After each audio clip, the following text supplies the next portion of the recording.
y'all! Today we're going to be talking about the assassination of Abraham Lincoln. Let's get into the history. On the evening of April 14th, 1865, John Wilkes Booth, a famous actor and Confederate symphonizer, assassinated the President Abraham Lincoln at Ford's Theater in Washington, D.C. The attack came only 5 days after Confederate General Robert E. Lee surrendered his massive army at the courthouse, Virginia, effectively ending the American Civil War. John Booth was a Maryland native, born in 1838 into a family of noted actors. Booth would eventually take the stage himself, appearing in the 1855 Shakespeare's Richard III in Baltimore. Despite his Confederate symphonies, Booth remained in the North during the Civil War, pursuing a successful career as an actor. As the end of the war creeped closer, he found his associates were planning to kidnap the President of the United States. On March 20th, 1865, the day of the planned kidnapping, Abraham Lincoln failed to appear at the spot where Booth and his 6 fellow conspirators laid wait. 2 weeks later, Richmond fell into Union forces, and on April 9th, General Robert E. Lee surrendered at the courthouse. Growing desperate, Booth came up with an even more sinister plan to save the Confederacy. Learning that Lincoln was to attend Laura Nee's acclaimed performance of Our American Cousin at Ford's Theater in Washington, D.C. On April 14th, Booth masterminded a plan even more diabolical than the kidnapping.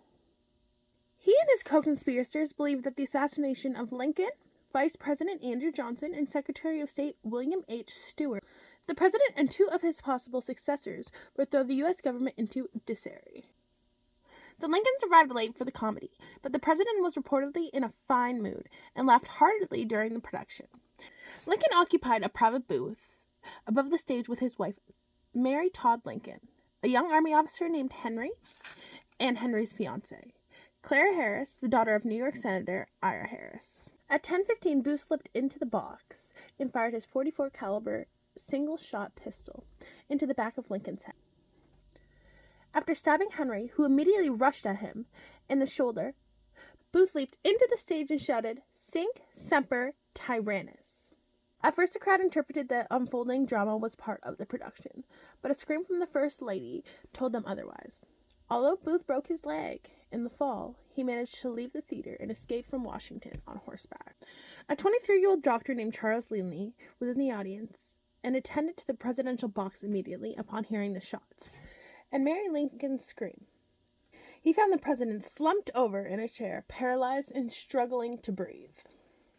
Several soldiers carried Lincoln to a boarding house across the street and placed him on a bed. When the Surgeon General arrived at the house, he concluded that Lincoln could not be saved and would probably die during the night. Vice President Andrew Johnson, member of Lincoln's cabinet, and several of his closest friends stood by the president's bedside in the boarding house. The First Lady laid on the bed in an adjoining room with her eldest son, Robert Lincoln, by her side, overwhelmed with shock and grief. Finally, Lincoln was pronounced dead at 7:22 a.m. on April 15th, 1865, at the age of 56. The president's body was placed in a temporary coffin, draped with a flag and escorted by Army cavaliers to the White House, where surgeons conducted a thorough autopsy. Mary Lincoln sent the surgeon a note suggesting they can clip a lock of Lincoln's hair for her. Edward Curtis, an Army surgeon in attendance, later described the scene, recounting was a bullet clattering into a waiting basin during the doctor's removal of Lincoln's brain. He wrote that the team stopped to stare at the offending bullet. The cause of such mighty change in the world's history as we may perhaps never realize. So that is the assassination of Abraham Lincoln. So I hope you guys enjoyed the story time of Abraham Lincoln's assassination. If you guys want more stories like this, please just comment what you're looking for down below, and hopefully I can do a story for you guys.